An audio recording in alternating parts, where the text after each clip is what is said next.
What's going on, guys? Welcome back to the Good Success Quick Tips. I am Josh Culler, and with me again we got Tom Olson, who is the Senior Vice President of Good Success, and today he is going to talk about contractor agreements. This is something that anybody that's going to be hiring a contractor should consider and take this into consideration when looking for a contractor. We actually did have another quick tip episode on finding a good contractor, so you guys check that out. We'll leave it linked below. So, Tom, what do you have for us today? Contractor agreements. Yeah, so real quick, I just want to make sure you guys all know that it is super important for you to have a contractor agreement with your contractor. So I don't care if you're just hiring a contractor for your house, or if you're going to build a house, or if you're doing a major rehab, or if you're doing a small rehab, whatever it is. I think it is very important to have a contractor agreement. So a contract agreement really spells out the whole deal, and it's an actual contract. It's not just a proposal, which a lot of guys do. A lot of guys just go up, and when I first started my rehabbing business when I was 20 years old, I just gave people a proposal, and people would sign the proposal, and that works okay. But I think if you're going to be a real estate flipper, or if you're going to buy and sell or buy and hold rentals, when you're having a contractor do work for you, I highly recommend having a contractor agreement with them. So why? I'm just going to give you 5 or 6 things of why and maybe what to have in the contractor agreement.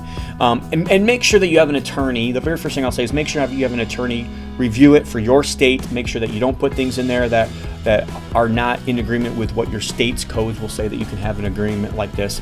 But also understand that it protects you and it protects the contractor. So you're all you're doing is what my first point is, and it's set up upfront expectations. That's what a contractor agreement does.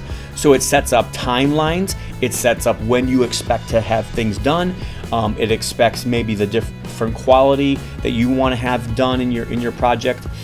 So that's the big key, is to set up upfront expectations.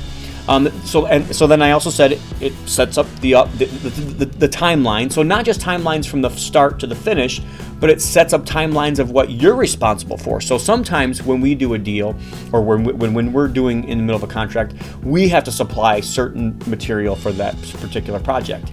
And if I do that, and if it's in the contract agreement and I don't fulfill it, well, then maybe my contractor might get an extension on his agreement because he can't get done if I don't get done with what I'm supposed to get done. So it doesn't just set up upfront expectations for your contractor, but it also sets upfront expectations for you, and let your contractor know what you're going to do. For us, something I put in my contracts that I think might be advantageous to you guys is I put penalties for being done late, and I also put in rewards for them being done early. So if it's a 30-day project and they go over 2 weeks, that costs me money, and that's going to cost you money. So I put in like a $50 or $100 late payment that comes off their final payment when they don't get done on time. Now on the flip side, I also pay them a reward if they get done early. Now when I set this up, I don't ask them how long is this going to take you, and they say 30 days. And put 30 days down there. I always give them more time than what they say up front.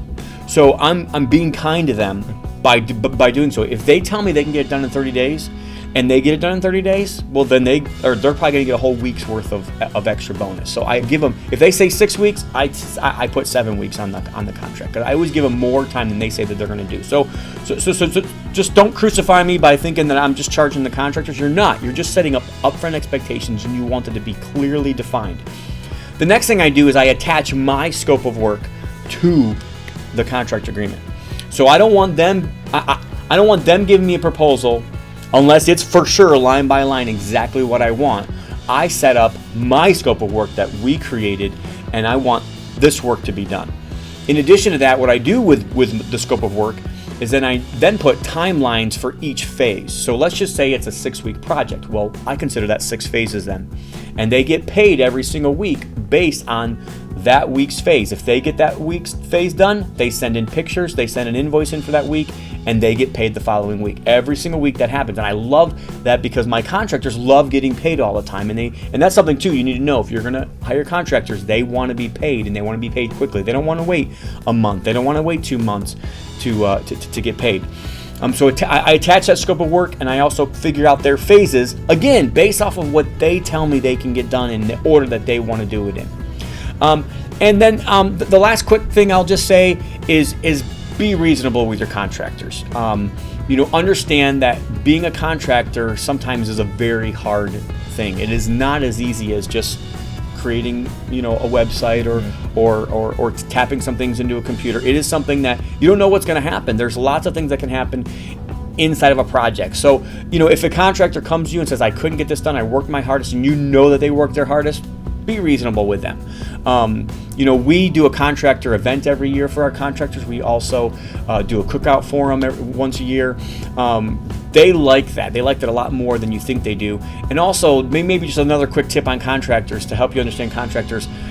They are normally really good at their trade, but they're normally really bad businessmen. So you have to understand that you can really help them. And I think we've helped many contractors become business people, and now instead of them doing one project at a time, that same contractor is doing 4 projects at a time. So they're making a whole lot more money now because I helped them be a better business. And that's all I got for today. But I mean, if you guys ever need anything else, just let me know. I'd love to help you guys with contractors and getting rehabs done. Yeah, great stuff. And I'll also make sure that I get a list of these, and we'll link those below for you guys, or put a list below for you guys so that you can have that and write all that stuff down for future reference. So thanks, Tom, for being on, and we look forward to having you again. And let's not have it as far apart as we had from the last one. Let's do another one right now. All right. Thanks, guys, for watching. And if this did give you value and you guys liked it, make sure you give it a big thumbs up. Subscribe to us on YouTube or like our Facebook page if you're not already. Thank you guys for watching. We'll catch you in the next one.